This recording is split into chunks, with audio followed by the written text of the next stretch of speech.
দেখুন, আমরা তখন ভোটের আশা করেছিলাম না, ভোটে দাঁড়াবো কি না দাঁড়াবো কাকে থাকবো এরকম ভাবনা ছিল না।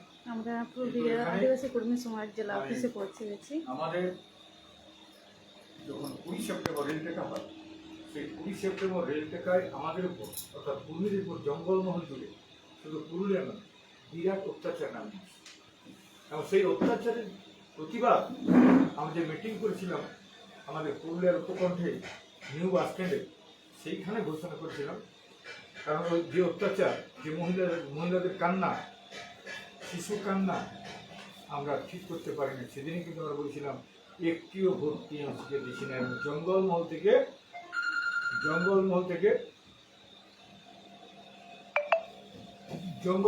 টিএমসিকে খতম করি, এই কথা আমরা 8ই অক্টোবরে বলেছিলাম।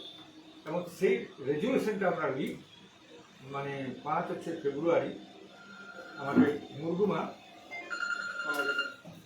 মুরগুমা কেন্দ্রের পাহাড়ে আমরা 3টা স্টেটের সিদ্ধান্ত নিই, সেটা আমরা এস্টাবলিশ করি।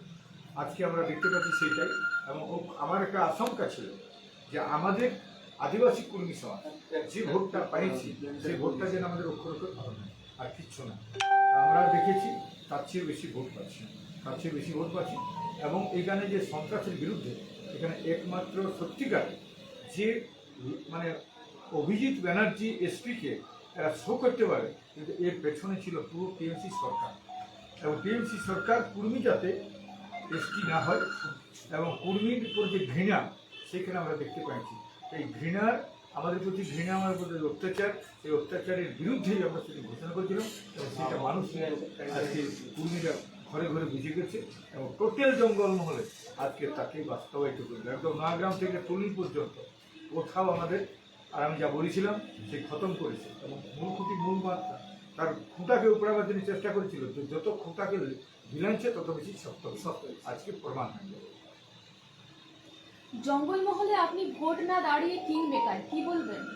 দেখুন, এটা কে কি বলবে এটা আমি সে আশাও করি না, সে প্রত্যাশা করি না, কিন্তু এটা পরিষ্কার কথা, আদিবাসী কর্মী সমাজের আন্দোলন, আমাদের মূল দাবি তো হচ্ছে এসটি তালিকা। আমাকে অনেক কিছু বলতে পারে, অনেক কিছু লোক দেখাচ্ছি এর আগেও, এরাও কিছু বলতে পারে, কিন্তু আমার সবচেয়ে বড় জিনিস হচ্ছে কুর্মী জাতি এসটির তালিকাভুক্ত এই কথাটা বলেছে আমাদের অমিত শাহ দিল্লিতে বলেছে, এবং কুর্মালী ভাষাকে বলেছে। তো আমার দুটো জিনিস পাই গেলে অজিত মাহাতো আদিবাসী কর্মী সমাজ সেখানে অক্ষত থাকলো এবং আমরা অমর হয়ে থাকবো। আমরা সেটাই চাইছি যে আমাদের আগামী দিনে যাতে হয়, আমি সেই কথাই বলবো। আমাদের তো অলরেডি জিতেই গেল জঙ্গলমহল, এবং শুধু জঙ্গলমহল নয়, ওরা যেটা আশা করেছিল যেন আমরা যেন সরকারে আসি, সরকারও আসে যাচ্ছে, কোনো চিন্তা নেই। আশা করি আমাদের দাবি মিটে যাবে। আর আশা যদি ওরা না পূর্ণ করে, তাহলে আমাদেরকে হয়তো সেরকম, সেটা কিন্তু এখন সময় নেই। 5 বছর যখন বলেছি, তখন 5 বছর আমরা কোনো রকমভাবে ওর কাছ থেকে আমরা সমর্থন পেয়ে পারি। আপনার ছেলে বিশ্বজিৎ মাহাতো জিতে যাচ্ছেন, এবার কর্মী আন্দোলনটি কিভাবে এগিয়ে নিয়ে যাবেন? পুরা আমি তো বলেছিলাম জঙ্গলমহলের উপর যে কলকাতার শাসন, অর্থাৎ বাবুদের শাসন, অর্থাৎ ঔপনিবেশিক রাজ টোটাল বন্ধ করবো। আমি আগেই বলেছিলাম টোটাল বালি নিয়ে যাচ্ছে, পাহাড়ের পাথর নিয়ে যাচ্ছে, বনের কাঠ নিয়ে যাচ্ছে, শেষ করবো। এটা প্রথম শেষ হবে।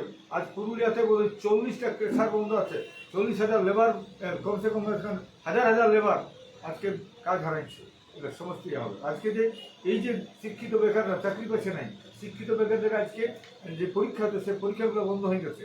আমরা সেটা দেখবো, সমস্ত কিছু আমরা আন্দোলনের মাধ্যমে কিন্তু এস্টাবলিশ করতে চাইবো। আমার এখন সবচেয়ে বড় জিনিস হচ্ছে জঙ্গলমহলে আমাদের আন্দোলনটা এবং শক্তিশালী হবে। কারণ আমাদের কর্মী নেতা, আমাদের যেহেতু কুড়ি বলে যারা কাজ করতো, সেটা হচ্ছে বিশ্বজিৎ মাহাতোর কাছে রাজেশ মাহাতো, আমাদের সেটাই। আপনি সবসময় বলেন জঙ্গলমহলে নানান বেনিয়ম চলছে, এই বেনিয়মকে কর্মী সমাজ কিভাবে রুখবে? আমি তো বলেছি, আমি এখনো বলছি, আগেও বলেছি, এবং আমি লড়াইও করেছি। এখানে বালির রেট সত্যিকারের সরকারি রেট যা, সেই রেটটা এখানে নিতে হবে। পাথর এখান থেকে নিয়ে যাওয়া যাবে না, পাহাড় ধ্বংস করা যাবে না, পরিবেশকে ধ্বংস করা যাবে না।